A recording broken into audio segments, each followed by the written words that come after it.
17세기 세계 최대의 해양 강국 네덜란드.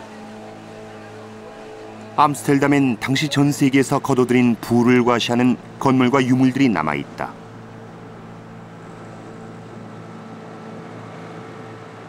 The golden age of the Netherlands. Yeah? The Netherlands were similar with America nowadays. They were. 전 세계를 누볐던 네덜란드 범선들. 그 가운데 우리의 눈길을 끄는 이름을 발견할 수 있다. As you can see, these are really thousands of ships, and they are all listed here alphabetically, including one ship which was called Korea, VOC. 17세기 동인도에 사는 코리아, 즉 조선을 뜻하는 범선 이름을 적고 있다. 이 범선은 1668년 건조를 시작한 것으로 돼 있다. 코리아호가 만들어졌던 도시 미들버그. 이곳에서 코리아호의 흔적을 찾을 수 있다.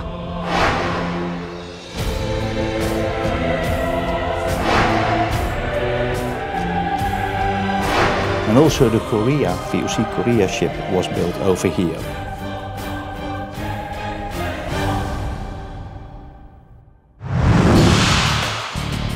(1669년) 코리아호는 대서양과 아프리카 희망봉을 돌아 아시아로 향하는 대항해를 시작합니다. 과연 그들의 최종 목적지는 어디였을까?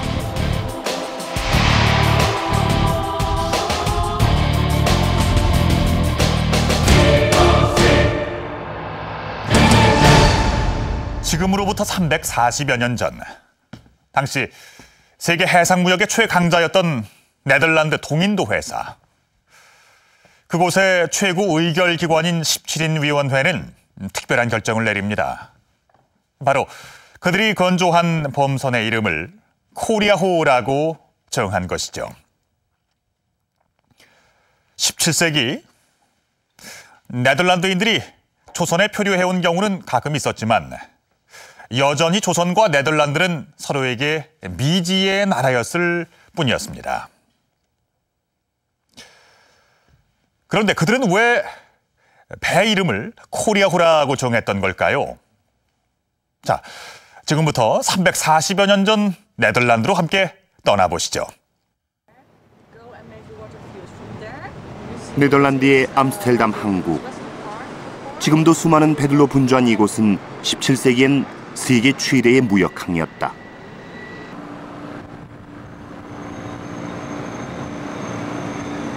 이곳에 당시 범선을 재현한 배가 있다. 바로 1602년 설립된 세계 최초의 주식회사 네덜란드 연합동인도회사의 범선이다. 네덜란드 동인도회사는 17, 18세기 1500척 이상의 범선을 건조한다. 범선이 출항한 휘수는 4,700회. 이 중 아시아로의 항해는 3,500여 회라고 기록은 전한다. 아시아에는 일본, 대만, 인도 등 20여 곳에 상관이 설치됐고 이 해상 네트워크를 중심으로 아시아와 유럽을 연결하는 무역이 이루어졌다.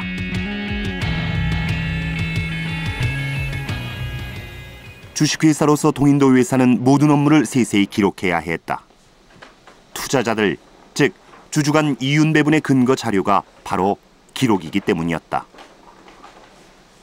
무역에 관련된 내용뿐 아니라 당시 네덜란드인들이 입수한 해당 국가의 정보들도 세밀히 보존돼 있다. 그럼 당시 동인도 회사가 갖고 있는 조선에 대한 정보는 어떤 것이었을까?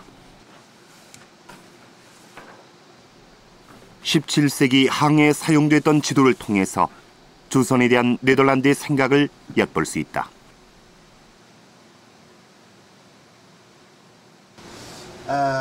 Well, it shows a part of China, Japan, part of America, and Korea. And as you can see, in China and Japan, there are lots of details. You know, small ports. They were all known to the Dutch, and you can see that in Korea, there's actually no information.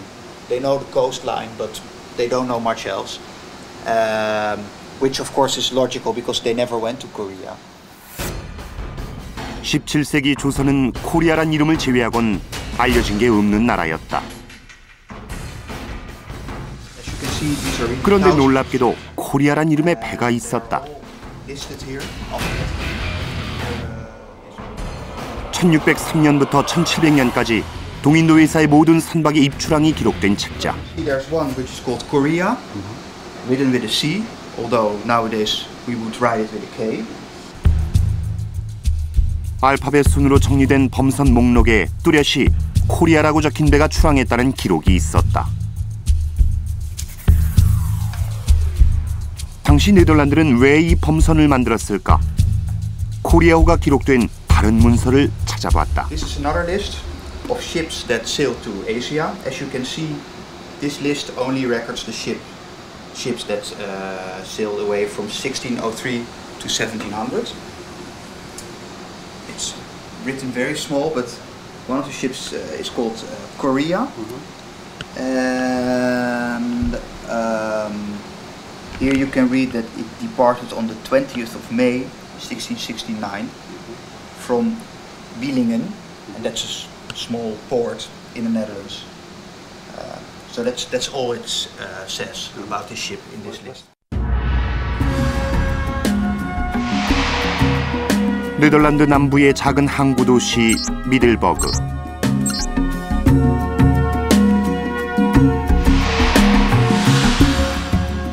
17세기 초 암스테르담, 로테르담과 함께 번성했던 도시다. 그때 만들어진 수로와 창고, 저택 등 당시 모습을 그대로 간직하고 있다. This is a famous alley. It's called the Kuipers Poort. And when you walk inside, you're going back into the 17th century. All small warehouses, storerooms, partly used by the VOC or merchants. No traffic is coming in those days. They were using horses or cars. So what we see here 300년이 넘는 건물들이 지금도 사용되고 있다. Look like this. This is especially the beginning of the 17th century, so already used when also the VOC ship Korea was built. Nothing changed during centuries. 17세기의 모습을 고스란히 간직한 이곳에서 코리아호의 흔적을 찾을 수 있을까? 그들은 왜 코리아호란 배를 만들었을까? We will look for here. 미들버그의 모든 역사 기록이 남아있는 곳. 코리아호는 이 도시에서 만들어진 246번째의 범선이었다. Was unknown. And then we go in 6068. Yorka. Yorka after was renamed Korea. It was number 48. A yacht, and here you will see the size, 82 feet. 1668년 건조 당시 이름은 요르카. 하지만 그 이름은 코리아로 바뀐다. So what we know is that the VOC vessel Sparrow sunk, wrecked on the coast of Korea. Yeah, and after 13 years, Hendrik Hamel came in Batavia. He told about Korea, and after the VOC directors want to make relations with Korea, so they built a yacht. 1653년 네덜란드 상선 스페르웨르호가 제주에 좌초한다. 하멜 일행의 조선 억류 기간은 13년. 하멜은 억류 기간 동안의 임금을 받기 위한 보고서를 만든다. 그 보고를 바탕으로 1668년 네덜란드에서 하멜 표류기가 출판된다. 동인도회사의 최고이사 결정기관인 17인 위원회. 하멜 보고서가 전해진 후 동인도회사는 건조 중이었던 배의 이름을 코리아호로 결정한다. 그렇다면 미지의 나라 코리아란 범선을 왜 만들었을까? 코리아호에 관련된 자료를 찾아봤지만 출항 목적은 나와 있지 않다. 단지 코리아호의 자세한 크기만이 나와 있다. 것만 주로 그 한국 코리아에 대한 그 대장으로 이게 가장 중요한 책이라고 해야 되겠어요. 그래서 여기를 보시면은 여기 그 야흐트 코리아라 그래서 한국 그 범선에 관한 그 크기와 너비와 그리고 또 높이 이런 게 여기 다 명시되어 있어요. 코리아호는 길이 약 25m, 탑승 인원 20명 정도의 소형 범선이었다. 그렇다면 당시 대형 범선의 크기는 어느 정도였을까? 바타비아호의 크기는 길이 55m에 돈 높이 56m, 무게는 1100톤에 이른다. 탑승 인원 또한 코리아호와 비교가 되지 않는 크기다. Whereas the big ships from Holland to the east, they were built to carry freight, but also a lot of people. One of the things, they had 100 soldiers on board because they were building an army in the east. And they had passengers. So in total they had 340 people on board of the Batavia. 대형 범선과 비교해 매우 작은 크기였던 코리아호. 소형 범선인 코리아호는 기동성이 뛰어나 빠르게 항해할 수 있는 강점이 있었다. 사용 목적이 대형 범선과 다른 선박이었다. Normally we have 3 charters of the VOC. The big return ships, they left the Netherlands and came back, were with a size of 130, 145 or 160 feet. This yacht was only 82, 85 feet. So we can say it was a small vessel, yeah, compared to the other. It was not built for trading, but I think because a yacht is a fast sailing ship, it was only built for making contact between Batavia and Korea. 코리아호는 네덜란드가 조선과 접촉해 직교역을 하기 위한 의지의 산물이었던 것이다. 동인도 회사의 명령에 따라 1669년 3월 코리아호 건조가 마무리된다. Here, it's a very good impression where the ships were built, and also the VOC Korea ship was built over here. 당시 코리아호가 만들어졌던 곳은 그대로 남아있다. 수로 옆에 한 건물, 동인도 회사 미들버그 위원회. 코리아호는 이곳 건물 앞 수로에서 건조됐다. 조선과 접촉해 직교역 루트를 만들라는 명령을 받은 코리아호. 하지만 출발부터 쉽지 않은 길이었다. 좁고 위험한 수로에선 말이 배를 끌고 나가야 했다. 이렇게 포트 라마커스란 곳까지 끌고 간 후에 항해가 시작될 수 있었다. Sailing through the Schelde and going out for the Atlantic.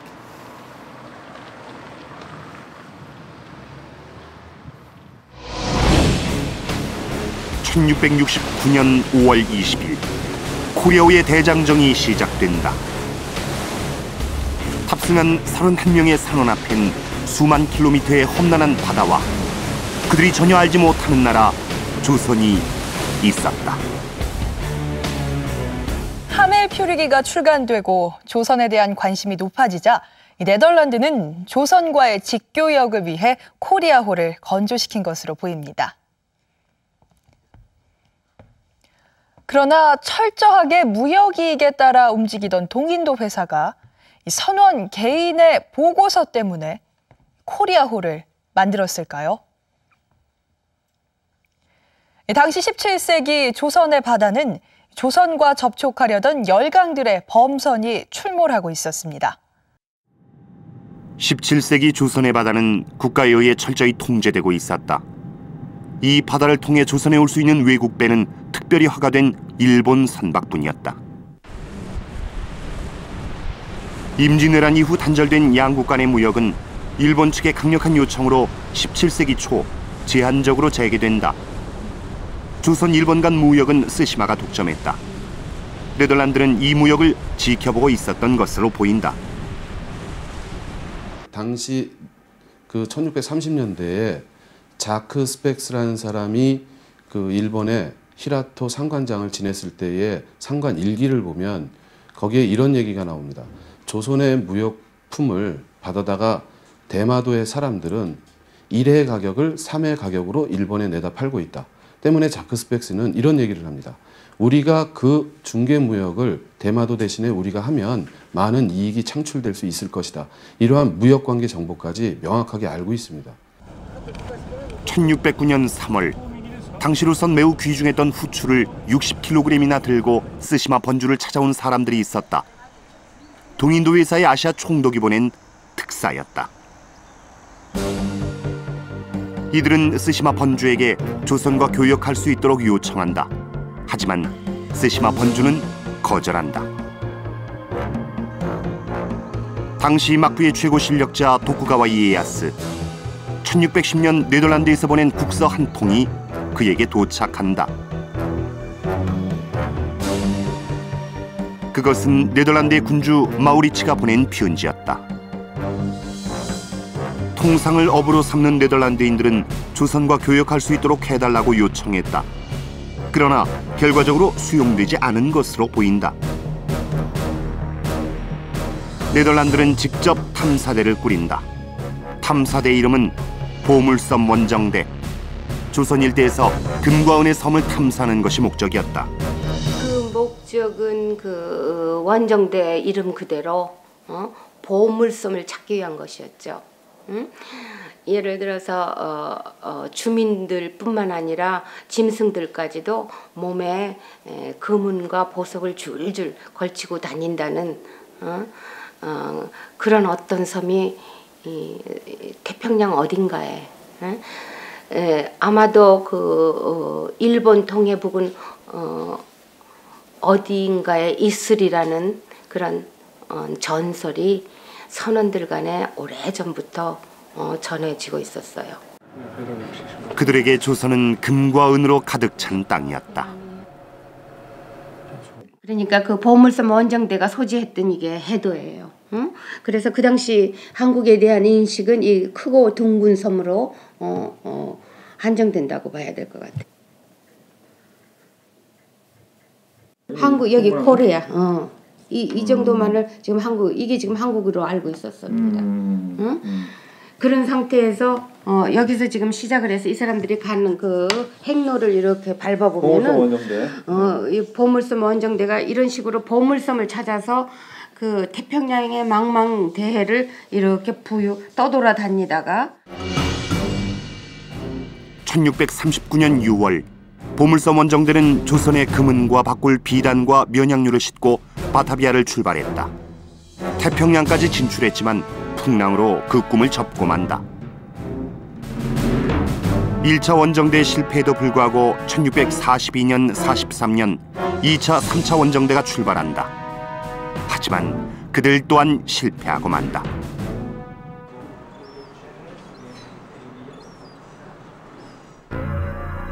(17세기) 다른 유럽 국가들과 치열한 경쟁을 벌이고 있던 영국의 동인도 의사도 조선에 접근을 시도한다. 그들 또한 조선에 대한 환상을 품고 있었다. Which is, I think, 1620 or thereabouts. It's a French map, but these maps would have been known throughout Europe, and so the fact that Korea existed was known. Sometimes they got it wrong. They thought it was an island, not a peninsula, but its existence was known to people. And you can see on the names given to Korea that they're working from Chinese sources often, because the names are Chinese type names rather than Korean ones.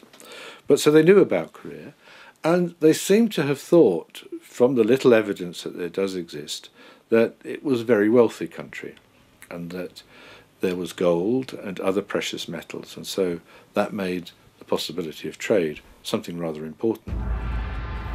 1614년 10월 14일 영국 동인도 회사는 에드워드 사리에게 조선에 대한 시장 조사와 교역 가능한 물품들에 대한 조사를 명한다.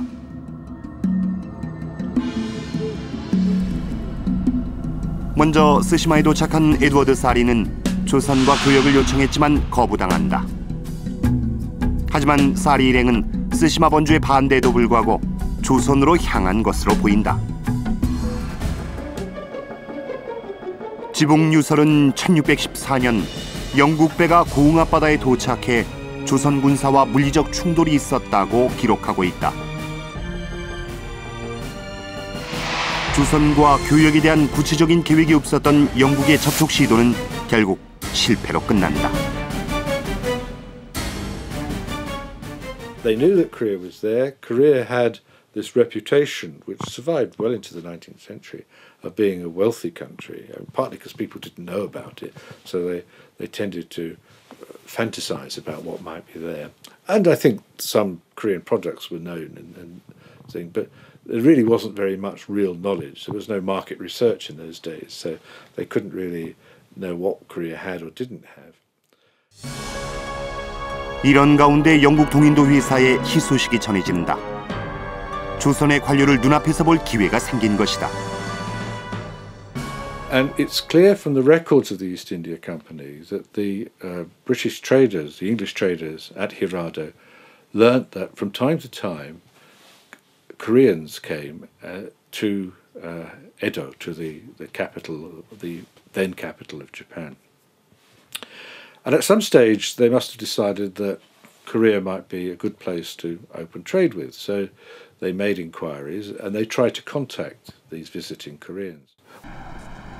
도쿠가와 가문이 도요토미 가문을 멸망시킨 오사카 전투.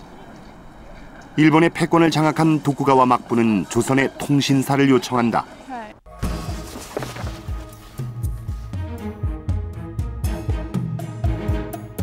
영국인이 말한 조선인 관료는 조선 통신사를 지칭하는 것이었다.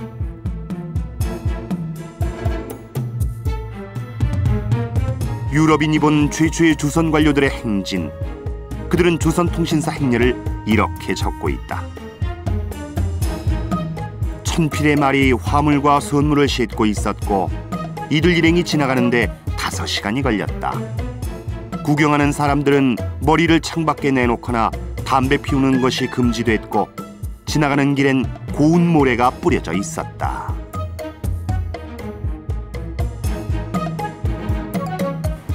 これはまあ偶然ではなくて徳川秀忠がいろいろな外国の使者を自分のもとに呼んだわけですね。それで朝鮮、イギリス、オランダその他の国々の使者が当時伏見という場所に集まったということになります。ただ幕府としてはそういった使者同士がどういうふうに接触をするか関係を持つかということについては当時あまり考えていなかっただろうと思います。 막부가 사신간 접촉을 막지 않은 상태에서 영국은 조선 관료들과 직접 접촉을 시도한다. 영국 왕은 조선과 새로운 무역로를 확보하라는 명령을 내린다. 도쿠가와의 통역 및 외교 고문으로 일하고 있던 미우라 안진과 영국 상관장은 조선 사절의 숙소를 방문한다. 하지만 조선 통신사의 호위 임무를 맡고 있던 스시마 번주는 이들의 아련 요청을 거부한다. 당시 조선과 무역을 독점하던 스시마 번주. 그들은 생존이 걸린 조선과의 무역에 유럽이 개입하는 것을 원치 않았다. 朝鮮から通信使をはじめとする使者を日本に招くというのが最も大きな対馬藩の幕府に対する役目として期待されていた点です。これを果たすことによって対馬藩は幕府からその存在意義を認められ、また貿易などの実務をやって貿易利潤を得るということも幕府から認められていたということができます。 1637년 네덜란드 동인도 회사. 아시아를 총괄하던 바타비아에서 일본 상관으로 긴급 편지가 발송된다. 에도를 방문한 조선통신사의 일정과 목적, 조선의 무역품에 대해 조사를 요구하는 서신이었다.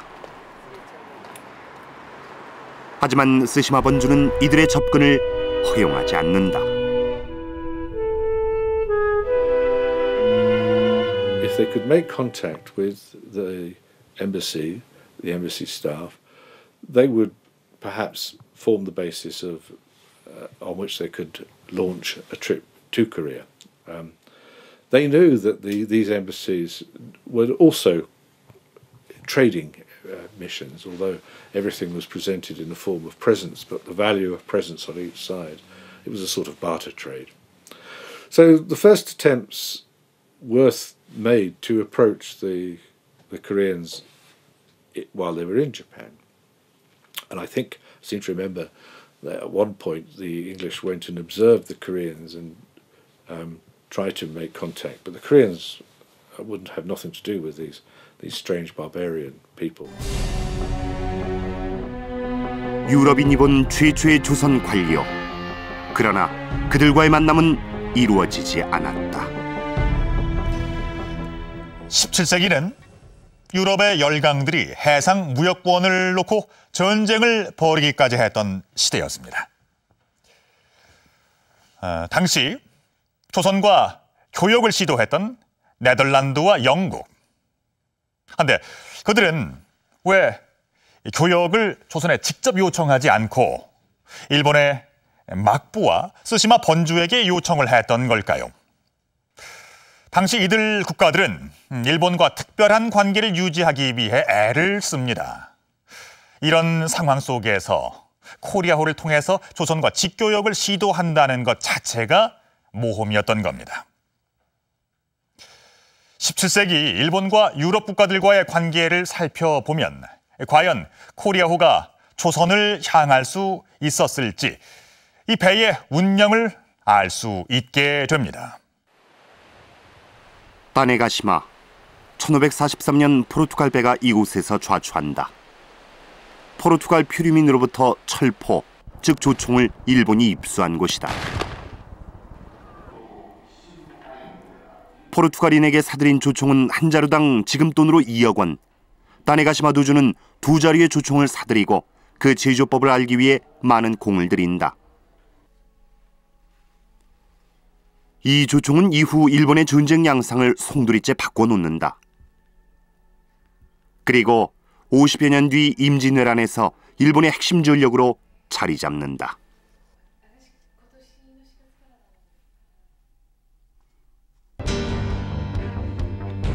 첫 접촉 이후 포르투갈은 막부의 허가를 받아 나가사키 히라도에서 무역을 개시한다. 이후 영국과 네덜란드도 일본에 접근한다. 아프리카에서는 노예를, 동남아시아에서는 향유를 얻기 위해 17세기 바다는 열강들의 전쟁터였다. 그렇다면 그들은 왜 일본으로 향했던 것일까? の初めにおいて、いろんなヨーロッパ人たちも、いろんなヨーロッパ人、ポルトガル人、スペイン人、それからイギリス人、オランダ人、少なくそれぐらいあの時期に日本にやってくるんですけど、でこの人たちはみんな日本の銀を求めてきてるので、非常に激しい競争をするんですよね。でその일본은 16세기 금, 은광이 본격적으로 개발된다. 이 과정엔 조선이 개발한 납과 은의 분리법이 큰 공헌을 한다. 은 추출 기술은 이후 조선에선 잊혀진 기술이 됐지만 일본 경제는 은을 바탕으로 비약적인 성장을 이루게 된다. 근데 오다 노부나가 시대 때부터 세계 은의 산출량의 3분의 1이 일본산 은이에요. 나머지 3분의 1이 멕시코산 은입니다. 나머지 3분의 1은 세계의 각지에 퍼져 있는 은이에요. 즉 은번위 중심 제도에서 세계 경제의 3분의 1을 일본의 영향력 하에 있다고 평가할 수 있는 부분이거든요. 스페인과 포르투갈인들은 일본 은만이 목적이 아니었다. 그들의 무역선엔 선교사들이 동행했다. 이후 일본 내 천주교인들이 급증했다. 위협을 느낀 막부는 천주교인들에 대한 가혹한 탄압을 시작한다. 예수의 성화를 밥계해 교인 여부를 가린 후 잔혹한 고문으로 서양 종교 확산을 차단한다. 1636년 포르투갈인들이 국외로 추방된 후 선박의 왕래까지 금지시키게 된다. 일본은 유럽인에게 무역 이외의 것을 원치 않았다. 日本が必要としているものを安定的にでキリスト教の問題もできるだけ少なく日本に供給してくれる勢力はどれかってこれ見てるわけです。 4만여 명의 천주교 농민 봉기. 막부는 12만 명의 군사력을 동원해 진압한다. 이 진압에 네덜란드는 함포 사격을 지원한다. 네덜란드는 자신들이 무역 이외의 것엔 관심이 없다는 것을 막부에게 증명해야 했다. 그 결과로 일본과 무역을 계속할 수 있었다. 1641년 막부는 나가사키에 인공섬을 조성한다. 그리고 네덜란드 상인들을 보다 효율적으로 통제하기 위해 이곳으로 이주시킨다.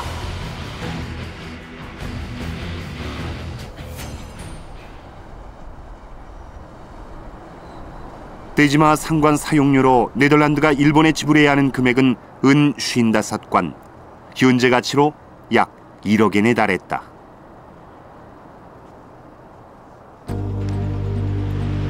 그들이 원했던 것은 일본의 은과 중국 생사의 중개무역. 이를 위해 네덜란드는 같은 종교를 믿는 사람들에게 함포 사격도 마다하지 않았던 것이다. 무역 이익이 종교와도 같았던 네덜란드. 그들에겐 강력한 무기가 있었다. 바로 조선술.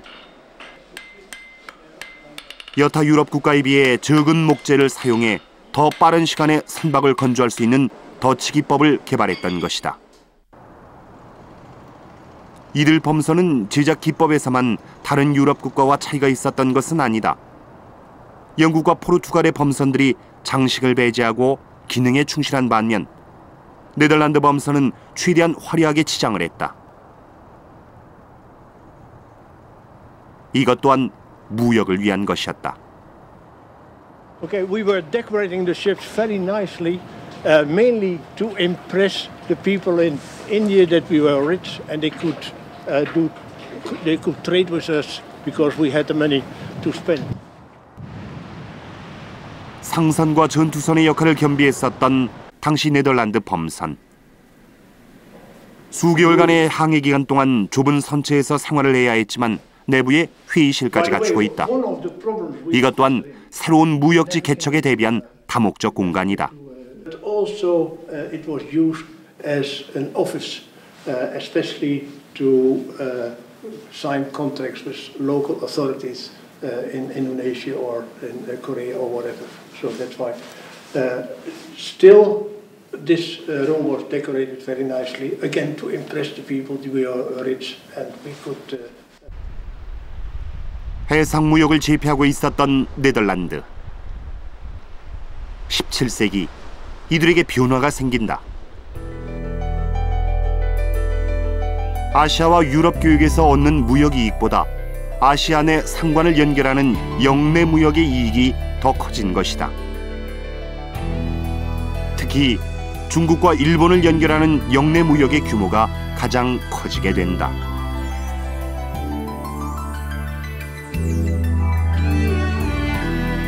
하지만 이 중개 무역에 변화가 생긴다.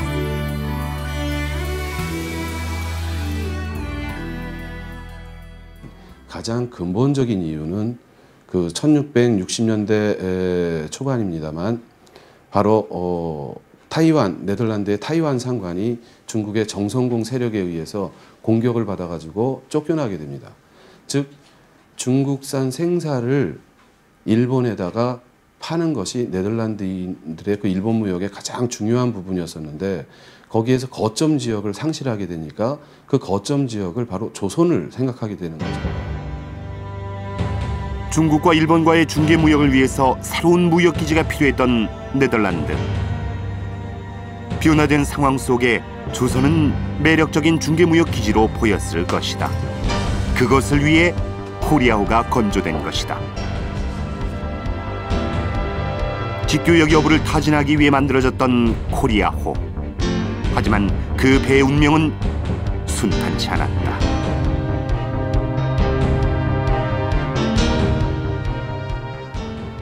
Dates the ship returned to the Netherlands, but as you can see, for the Korea, the ship Korea, nothing has been written because it never returned. It just stayed in Asia and it never sailed back. So that's why for the Korea there's nothing in this list. 1669년 출항한 코리아호는 아프리카 희망봉을 돌아 인도네시아로 향한다. 1차 목적지는 바타비아. 동인도 회사의 아시아 총괄 본부가 있던 현재의 인도네시아 자카르타였다.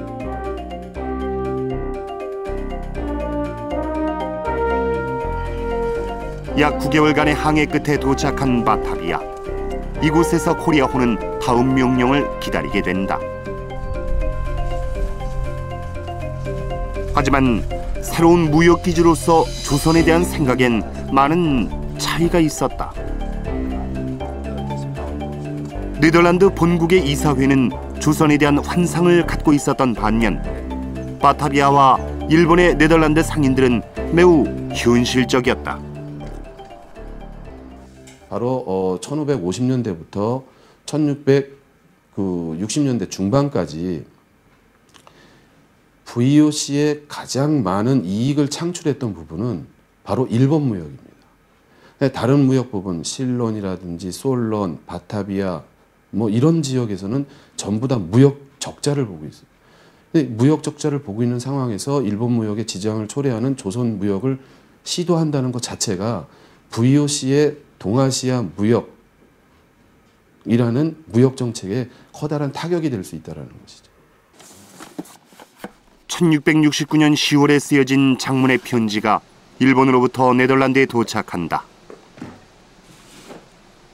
코리아호가 출발한 후 암스테르담 동인도 회사 위원회에 도착한 편지. Well, I think this is one of the most interesting things we have, not about the ship Korea, but about the country Korea. Of course, we have Hendrik Hamel's famous account, but you know all about that. I think probably the only other thing we have which says a little bit about Korea is this. 이 장문의 편지엔 조선과 관련된 일본 현지 상인의 평가가 쓰여 있다. The island Korea, so he calls it an island.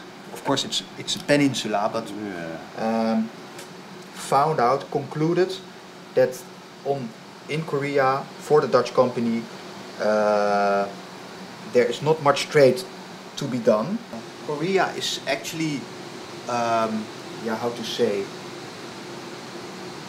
they are sort of dominated by Japan. They have to contribute to Japan. I think he means that they have to pay. 교역 불가 이유는 크게 세 가지. 첫째, 조선은 가난한 농업 국가로 교역 물품이 적다는 것. 둘째, 조선인들이 어떠한 거래도 원치 않는다는 것. 셋째, 일본의 막부가 허락하지 않을 거란 것이었다. Well, but there's nothing interesting to buy there anyway. So basically he gives all these reasons, he explains the situation, and he strongly advises not to try to go to Korea again. And well, we all know that the Dutch East India Company listened to this letter, and that's what it is. 코리아호는 출항한 지 10년 뒤인 1679년 11월 15일 바타비아에서 피순되고 만다. 배 이름인 코리아엔 결국 도착하지 못한 채였다.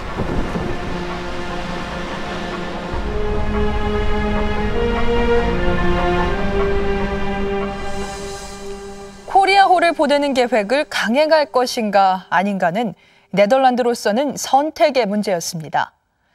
가장 큰 무역 파트너인 일본인가 아니면 미지의 조선인가? 네덜란드는 일본을 선택했고 코리아호는 바타비아에서 항해를 멈추고 맙니다.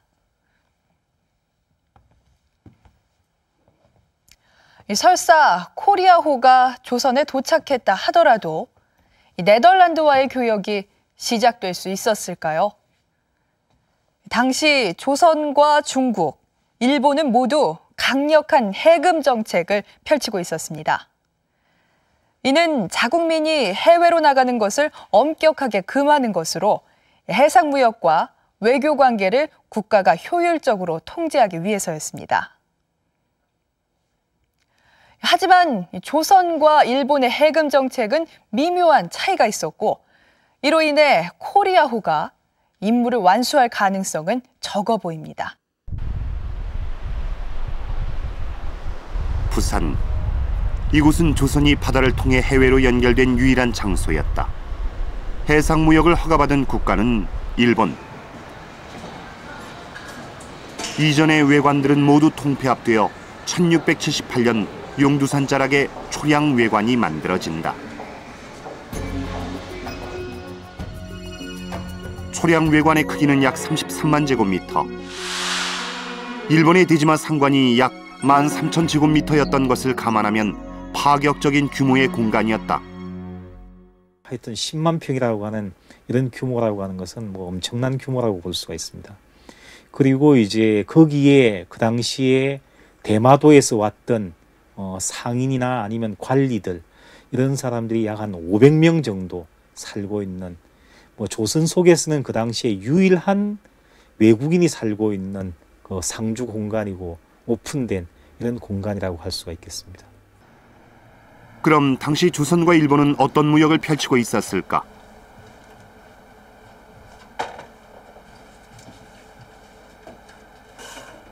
스시마 종가 문서와 조일 간의 외교 문서인 서계를 통해 살펴볼 수 있다. 이 내용을 보시면 북벌을 준비하던 효종 시기엔 특이한 수입 물품이 눈에 띈다. 바로 전략물자인 유황을 대량 수입한 것이다. 막부의 도움을 받아가지고 일본 내에서 조달한 다음에 역시 대마도 자체적으로 그 유황을 조달할 수 없었기 때문에 또 유황이라고 하는 것은 군수물자하고 밀접한 관련이 있기 때문에 막부에 당연히 보고를 해야 되고요. 또 막부의 동의를 얻어서 오사카 주변에서 이제 유황을 조달해 가지고 그걸 이제 조선으로 가져온 것으로 이렇게 되어 있습니다. 1656년에서 59년까지 북벌을 위해 유황을 수입했던 조선. 이후 수입 노력은 보이지 않는다. 그렇다면 당시 일본과 조선에서 가장 주요한 무역 품목은 무엇이었을까? 조선 내에서도 필요한 물자를 일본이라고는 창구를 통해서 들여오고 또 일본 내에서 나지 않는 동남아시아에서 나는 물소뿔이랄지 후추랄지 명반, 흙 이런 것들을 일본 루트를 통해서 즉 조선이 필요한 물건인 경우에는 제한적이지만은 일본을 통한 해외 수입을 통해서도 조달했다 이렇게 보여지고요. 조선과 일본의 무역을 담당했던 스시마. 스시마를 통해 조선은 간접적으로 네덜란드와 교역하고 있었던 셈이다. 스시마 상인들이 조선으로 출항하던 나루터. 허가된 배는 연 20척이었지만 편법을 동원해 연 90여 척의 배가 왕래했다. 이 많은 배들에 담긴 것은 단지 교역을 위한 물품만이 아니었다. 別に対馬藩を保護するわけでもないし、他のですね、いわゆるコンペティターを用意することによって朝鮮との貿易を盛んにするということでもないと思います。そうなりますと、対馬藩としては幕府に対して一生懸命自分の存在意義をアピールしなければなりません。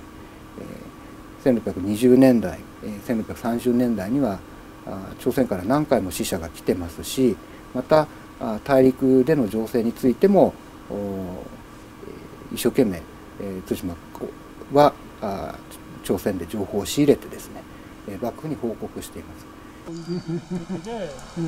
생존을 위해 조선과 무역이 필요했던 스시마. 조선과의 외교 관계를 유지해야 했던 막부. 북방에 힘을 쏟기 위해 남쪽의 안정이 필요했던 조선. 이러한 이해관계 속에서 스시마의 특별한 위치가 결정됐던 것이다. 幕府がポルトガル船の日本来航、ポルトガル船の日本貿易を禁止するにあたって、朝鮮半島経由で中国産の品物を輸入することが可能かどうか、それを対馬藩に打診をしています。 중국 생사의 최대 수입 창구는 나가사키였지만 한때는 조선을 통한 스시마 루트가 커진 시기도 있었다.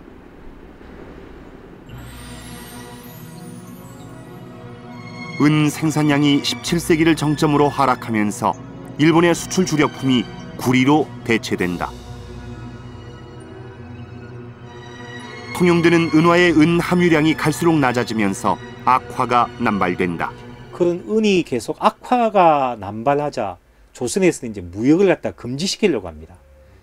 그래서 무역을 금지시키다 보니까 자연히 이제 일본에서는 다시 은의 순도를 갖다가 높이지 않을 수 없는, 그래서 나중에 가면은 이제 일본 국내에 쓰는 순도가 낮은 이런 은이 통용이 됩니다만은 대마도하고 조선과의 무역에 있어서는 종전에 한 순도 80% 되는 이러한 특수한 은을 갖다가 만들어 가지고 계속 이제 유지하게 이렇게 한 적이 있습니다.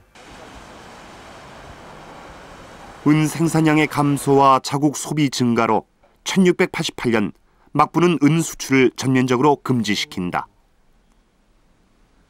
하지만 예외적으로 조선에 대한 은 수출은 60여 년간 더 지속되게 된다. 또한 조선 인삼을 수입하기 위해 순도 80%의 특수 화폐를 만들기도 한다. 하지만 과연 막부는 조선의 인삼을 위해 조선에게만 은을 수출한 것일까? 무역의 단절은 그냥 무역에만 그치는 것이 아니고 외교의 단절로서 직결될 수가 있습니다. 그렇게 되다 보니까 막부의 입장에서는 이 또 조선과 외교가 단절되는 이런 것은 또 허용을 하지 않는 이런 입장에 있다 보니까 막부의 요구에 따라서 그 대마도의 요구에 따라서 대마도에 안에서만큼은 계속 은을 갖다가 지불하는 이런 정책을 갖다가 실시를 했습니다. 17세기 일본은 중국과의 외교관계 수립을 간절히 원했지만 중국의 거부로 이루어지지 못한다. 막부와 대륙과의 외교 채널은 조선이 유일했기에 조선과는 통신관계를 유지코자 했다. 이에 반해 네덜란드 등 유럽의 역할은 단순 무역관계로 한정시켰다. オランダ人があるいはポルトガル人が当時やっていた貿易っていうのは要するにさっきも言ったように日本の銀と中国の生糸あるいはの交換っていう大きなパイプがあってですねでそれに食い込んだだけなんですよ彼は。それにテイクパートいいんだけどその一部に参加したんですよ。 일본은 무역을 전제로 네덜란드에게 도쿠가와 막부를 섬길 것을 요구한다.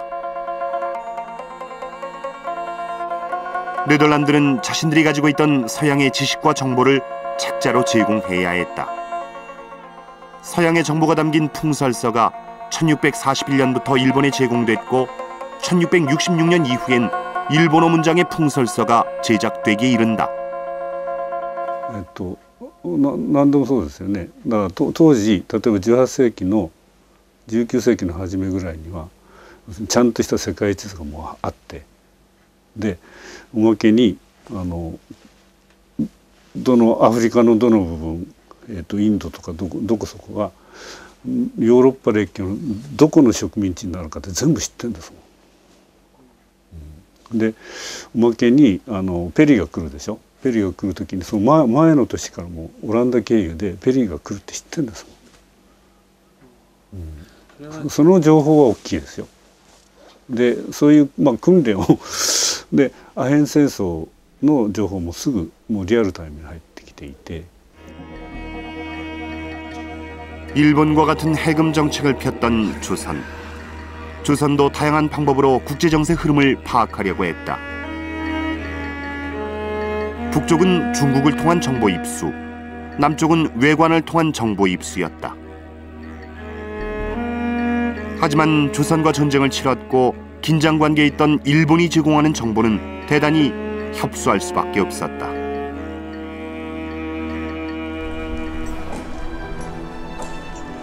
하지만 조선은 국제정세 흐름을 직접적으로 살필 수 있는 기회를 갖고 있었다. 바로 조선통신사였다.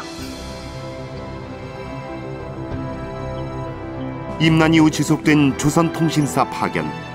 한 번 사행에 걸린 시간이 최소 6개월에서 1년이었다. 일본의 변화를 충분히 살펴볼 수 있는 시간이었던 것이다.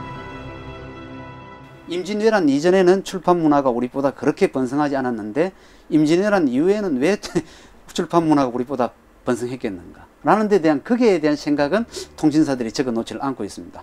잘 아시다시피 임진왜란 때 우리나라의 출판 활자 같은 게 얼마나 일본은 많이 들어갔습니까? 일본은 아예 의도적으로 그걸 탈취해 가지고 갔었거든요. 그러니 그게 아주 짧은 시간에 그 일본의 출판 문화를 번성하게 만들었는데 거기에 대한 의식은 일단 보이지 아니하고 어쨌든 일본의 출판 문화가 너무 발달했다. 그래서 중국에서 구하지 못한 서적들도 여기 올 것 같으면 다 구할 수 있다라는 그런 것들이 새로운 문명국으로서의 일본을 대하는 태도가 나타나기 시작합니다. 통신사가 오사카를 지날 때 시를 한 수 지어놓고 가면 에도를 거쳐 돌아올 때 그것이 책으로 출간돼 읽히고 있었다. 예전에 이제 통신사들이 일본에 갈 때 자기가 가지고 있던 의식 중에 하나가 그 공자의 말씀을 항상 떠올리게 됩니다. 시경 300편을 갖다가 시경에 있는 시 300편을 외우고도 사신으로 나와가지고 그 임무를 완수하지 못한다고 하면은 무슨 소용이 있겠는가.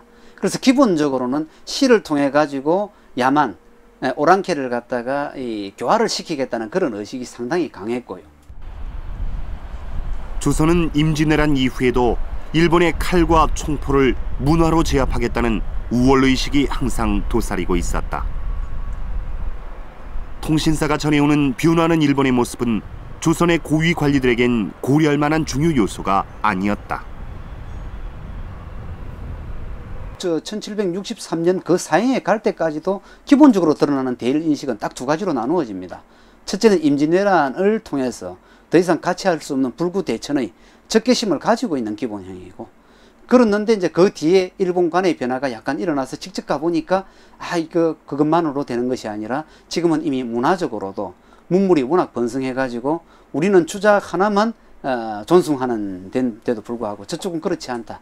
다양한 학문이 번성하고 있음을 안다. 그렇지만 그건 느낌상의 표현이고 실제로 그때 사형원에 갔던 사람들도 다양한 학문이 있음을 알면서도 이와 같은 것은 옳은 것이 아니다. 오히려 주작을 지켜가는 것이 우리를 지키는 것이다 라는 그런 의식이 또 들어가 있는 모습을 보이고 있습니다. 조선의 세계관 변화를 살펴볼 수 있는 것 중 하나가 조선의 세계 지도다.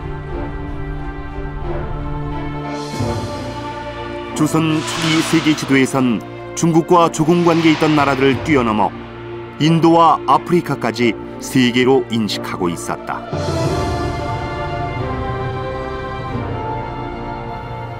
조선 초기의 그 생각은 상당히 좀 넓었던 것 같습니다. 그래서 뭐 천하라는 것이 중국만이 아니고 인도도 있고 또 중동도 있고 아프리카도 있고 이렇게 넓게 생각을 했던 것 같은데, 그거는 아마 고려시대에 축적된 문화라고 저는 봅니다. 고려시대에 살아선 상인들이 오고 그랬기 때문에 그런 지역에 대해서 상당한 지식을 가지고 있었을 거거든요. 하지만 중국 대륙에서 오랑캐라고 생각했던 청이 명을 멸망시키는 것을 지켜본 조선의 세계관은 더욱 좁아진다. 17세기 보다 정확한 세계 지도가 조선에 전해지지만 조선이 바라보는 세계는 더욱 중국 중심으로 변해만 간다. 세계 중심 중국, 그리고 소중화를 자칭하던 조선. 조선은 이를 지휘한 세계는 스스로의 인식 속에서 지워나갔다. 중국 중심의 세계관으로 바뀌는 거고, 그러다 보면은 중국이 전부다라고 하는 그 중화 사상이 생기면서부터 다른 나라에 대한 관심이 없게 되는 거죠. 그래서 그 세계 지도도 그렇게 그 중국 중심으로 그려지는, 거기에 뭐 일본이 조금 덧붙여지는 이런 식으로 그 세계관도 바뀌고 지도도 그런 방향으로 그려지고 그런 것 같습니다. 코리아호가 조선을 향해 출항했던 17세기 이후 100여 년간 조선과 교역을 위해 나타난 배는 기록에 나타나지 않는다. 다만 200여 년 뒤 총포로 무장한 전함이 다시 조선에 나타날 뿐이었다.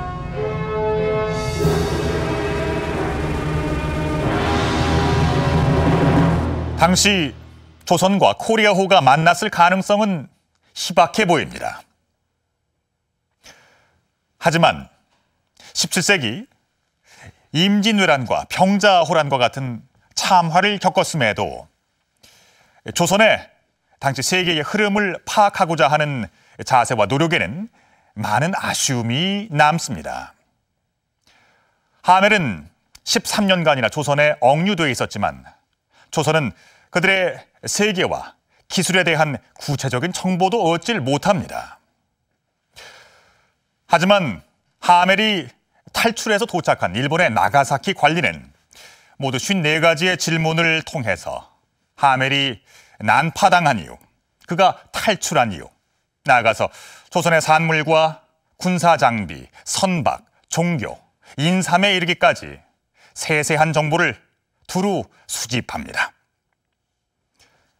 단 하루 만에 이루어진 일이었습니다.